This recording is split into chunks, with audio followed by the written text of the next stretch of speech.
ராம்கி, ஒரு பொலிட்டிக்கல் வெப்பனாக அமலாக்கத்துறை பயன்படுத்தப்படுகிறது. அந்த அடிப்படையில் தான் எதிர்க்கட்சியை சேர்ந்தவர்கள் மீதான வழக்குகளும் சோதனைகளும் குற்றச்சாட்டுகளும் முன்வைக்கப்படுது அப்படின்ற குற்றச்சாட்டை சொல்றாங்க. உங்களோட பார்வை? நம்ம இது நிறைய விஷயம் தூரம் போகிறோம். அமலாக்கத்துறையோட பர்ஃபார்மன்ஸே ஒரு கேள்விக்குள்ளாக்குறோம். அது ரொம்ப தவறு. நீங்கள் கடந்த 10 ஆண்டுகளில் பார்த்தீங்கன்னா அமலாக்கத்துறை ஆரம்பிக்கப்பட்ட காலத்திலிருந்து நீங்கள் 2014 வரைக்கும் உள்ள பீரியட் எடுத்து பார்த்தாலும் சரி, அதுக்கப்புறம் 2014 இது வரைக்கும் காலத்தை எடுத்து பார்த்தாலும் சரி, இது வரைக்கும் இந்த காலம் 4700 வழக்குகள் பதிவு செய்யப்படும். அதாவது அதுக்கு முன்னாடி 2014 முன்னாடி செய்யப்பட்ட வழக்குகளோட 3 மடங்கு அதிகமான வழக்குகள் ஈடியில் 1,00,000 கோடி பறிமுதல் செய்யப்படுறது. இதுதான் ரொம்ப முக்கியம். 1,00,000 கோடி சொத்து பறிமுதல் செய்யப்படுறது. ஒரு பொதுமக்களுக்கான என்ன ஒரு நலன் என்னன்னா பார்த்தீங்கன்னா இதுதான். நீங்க வழக்கு நடக்கலாம், அது நீங்க கன்ஃபார்ம் பண்ணலாம், அதெல்லாம் ரைட்டு. இம்மிடியேட்டா அவங்க வந்து அந்த ப்ராப்பர்ட்டியை வந்து அட்ராக்ட் பண்றாங்க. அதுதான் பெரிய விஷயம். அந்த அப்படி பறிமுதல் செய்யப்படுற அந்த தொகையும் எதிர்க்கட்சிகளை சேர்ந்தவர்களுடையதாக இருக்கிறதே. இருந்துட்டு போட்டோம். அதுல அரசியல் எதிர்க்கட்சிகளா ஆளுங்கட்சியில ஏதோ இருந்துட்டு போட்டோம். ஏதோ ஒரு தவறு செய்கிற அரசியல்வாதிகள் அவர்கள்ட்ட இருந்து சொத்து பறிமுதல் செய்யப்படுவது நல்ல விஷயம் தான். ஒரு பொதுமக்கள் பார்வையில பாருங்க, பொது வாழ்வில் நேர்மை தூய்மை பற்றி நினைப்பவர்கள் எல்லாம் இதை நிச்சயமாக கொண்டாட வேண்டும். நீங்க எந்த கட்சி இருந்துட்டு போட்டோம், அது இருந்துட்டு போட்டோம். நீங்க சொன்ன ஃபேக்சுவலா ஒரு தப்பு இருக்கு. 1,00,000 கோடி ரூபாய்க்கான சொத்துக்களை அட்டாச் பண்ணிருக்காங்க. அதுல இல்லைங்க, அதுல எவ்வளவு ரெஸ்டிடியூட் பண்ணிருக்காங்க, அதுல எவ்வளவு கன்ஃபார்ம் பண்ணிருக்காங்க. சொத்துக்களை அட்டாச் பண்றதுல 10 லட்சம் கோடி கூட அட்டாச் பண்ணிருக்காங்க. சீஸ் பண்றது பேப்பர்ல பண்றது என்ன வேணா அட்டாச் பண்ணிக்கலாம். அதுல எவ்வளவு ரெஸ்டிடியூட் பண்ணிருக்காங்க. நீங்க திருப்பி எத்தனை மக்களுக்கு விஜய் மல்லையா, நீரவ் மோடி போன்ற மஞ்ச கடை கொடுத்து நாட்டோட தப்பிச்சு போனவங்கள்ட்ட இருந்து கூட 22,000 கோடி பறிமுதல் செய்யப்பட்டிருக்கிறது. ஒரு பொதுமக்கள் இதை தான் பார்ப்பான். ஏங்க அவன் ஏமாத்திட்டு போனவன் அவன் சொத்தை வந்து சீஸ் பண்றது அவன்கிட்ட, அதுதான் ரொம்ப முக்கியம். அதுதான் இன்னைக்கு முக்கியம். நீங்க இந்த கேஸ்ல நடந்துட்டு போட்டு அவங்க வருவதை எதிர்கொள்வார்கள். அவருக்கு என்ன பிரச்சனை? உங்களுக்கு மடியில கடன் இருந்தா நீங்க வருவதை எதிர்கொள்ள தான் போறீங்க. இதுக்காக அவருக்குலாம் அரசியல்வாதிகள் நம்பப்பட ஒரு கட்சியோட அதிகாரப்பூர்வ தொடர்பாளர்கள்னா ஜஸ்டிஃபை பண்ணலாம். நம்மளாம் அதை தாண்டி ஒரு அரசியல் விமர்சகராக நம்ம பேசும்போது இதை நிச்சயமாக வரவேற்க வேண்டும், இல்ல செய்ய வேண்டும். இரண்டாவது, நீங்க என்ன சொல்றீங்க, இது ஒரு செக் பீரியட் இல்ல அப்படிங்கிறது பெரிய குறையா சொல்றாங்க. உண்மையிலே சொல்லுங்க, 2003 ஆரம்பிச்சதுல இருந்து இன்றைய வரைக்கும் டாஸ்மாக்ல ஒரு எந்த முறைகள் நடக்கவே இல்லையா? எல்லாருக்கும் தெரியும். பொது வெளியில பல வருடங்கள் விவாதிக்கப்பட்டு கொண்டே இருக்கு. அதுக்கெல்லாம் நீங்க ஆதாரம் கொடுத்தாதான் பேசுவோம் அப்படிலாம் சொன்னா என்ன? பொது யார்கிட்ட வேணாலும் போய் கேளுங்க, பொதுமக்கள் எல்லாரும் சொல்லுவாங்க. இல்ல அதுல மாற்று கருத்து இல்ல, ஆனா அது நிரூபிக்கப்பட்டிருக்கணும்ல. ரைட். இப்ப பாருங்க, ஒண்ணு இல்ல, சத்தீஸ்கர்ல முன்னாள் காங்கிரஸ் முதல்வருடைய வீட்டுல ரைடு நடக்குது. அவர் மேல குற்றம் சொல்லப்பட்டு அவங்க சொல்லப்பட்ட விஷயம் என்ன? 2161 கோடி ரூபாய் ஊழல் அந்த மது டிஸ்ட்ரிபியூஷன்ல 2161 கோடி பிட்வீன் 2009 to 2022 அவங்க பீரியட் கொடுக்குறாங்க. ஸோ அந்த பீரியட் இதுலேயும் கொடுத்துருப்பாங்க. நண்பர் அக்னீஷ் சொன்னாரு, அதுலேயே பாருங்க இப்போ போயிட்டு இருக்கதான் சொன்னாங்க. அது ஒரு பெரிய விஷயமே இல்லை. நீங்க எதற்காக கேட்குறீங்க அந்த பீரியட்னா? அதை வைத்து அரசியல் செய்வது இருக்கு. இந்த பீரியட் கொடுத்துட்டாருன்னா இந்த பீரியட் நாங்க ஆட்சியில் இல்லை, இது திமுக தான் ஆட்சி இருந்தது, அண்ணா திமுக தான் ஆட்சி இருந்தது, இப்படிலாம் சொல்லி அதை அரசியல் மடைமாற்றம் செய்வதற்கு அது அந்த வாதம் தேவைப்படுகிறது, அந்த செக் பீரியட் தேவைப்படுகிறது. அது தவிர உங்களுக்கு வேற என்ன எதுக்காக அவசியப்படுது செக் பீரியடுங்கிறது?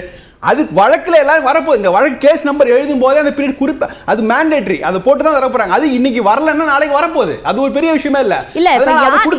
யாரை அக்கவுண்டபிள் ஆக்குறோம் அப்படின்ற தெளிவு தேவையில்லையே. நீங்க அதுக்கு செந்தில் பாலாஜி அவர்கள் அந்த துறை சார்ந்த அமைச்சர். இப்ப அவர் வந்து துறைக்காக தான் பேசுகிறார். அந்த துறைனா இப்ப இருக்கு இந்த 5 ஆண்டு, அதுக்கு முன்னாடி உள்ள துறைக்கு சேர்த்து தான் அவர் பேசுறார். அவர் வந்து வேற எதுவும் அவர் மறுக்கவில்லை, எதுவும் பண்ணவில்லை. இது வரைக்கும் நான் நல்லா தான் பண்ணிட்டு இருக்கோம், சிஸ்டம் சரியா இருக்குன்னு சொல்றாரு. இப்ப நீங்க அவர்கிட்ட போய் நீங்க வந்து அந்த பீரியடுக்கான விளக்கத்தை கேட்க முடியுமா?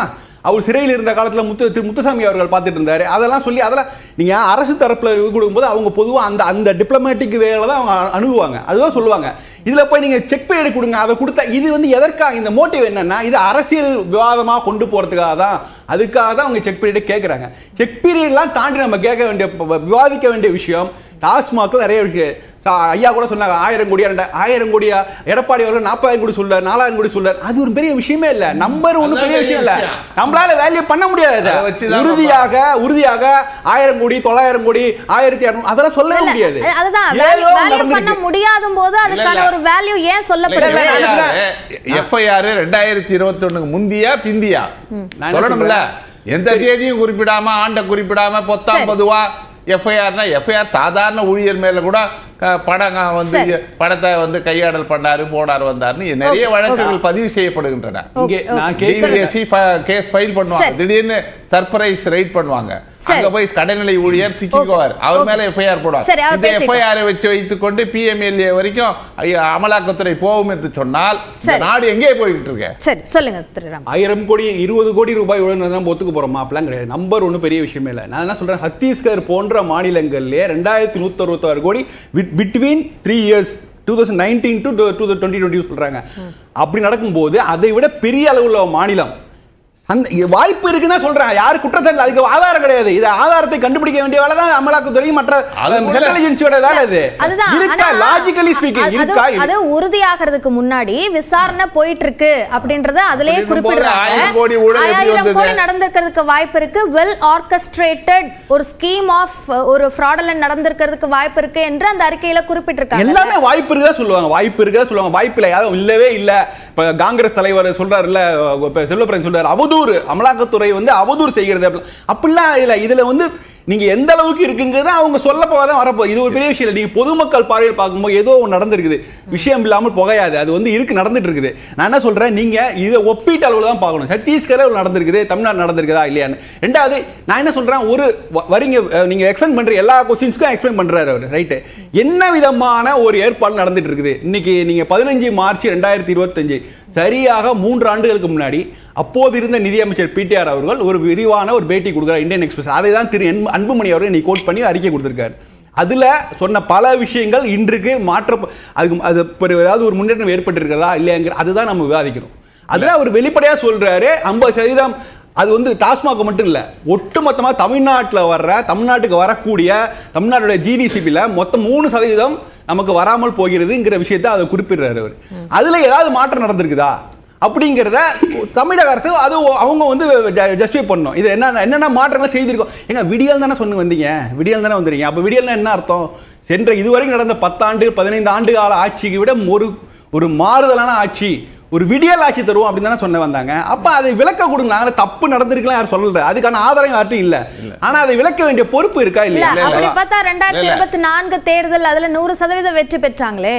இல்ல, தேர்தல் வெற்றிங்கிறது வேற. தேர்தல் வெற்றி வேற, அமலாக்கத்துறை வேற. மக்கள் தீர்ப்பு அததானே நீங்க தேர்தல் வெற்றிக்கு சம்பந்தம் கிடையாதுங்க. தேர்தல் வெற்றிக்கு சம்பந்தம். ஐயா சொல்ற பெர்ஃபார்மன்ஸ், அரசோட பெர்ஃபார்மன்ஸ் இங்க பத்தி பேசல. 2024 நீங்க அரசோட பெர்ஃபார்மன்ஸ் மட்டும் பத்தி பேசியிருந்தீங்கன்னா ரிசல்ட்ஸ் வேற மாதிரி இருக்கும். இங்க திமுக கூட்டணி ரொம்ப இன்டாக்டா இருக்கு, அதுதான் களத்தில் எடுபடுகிறது. அதனாலதான் வெற்றி கிடைச்சிருக்கிறது.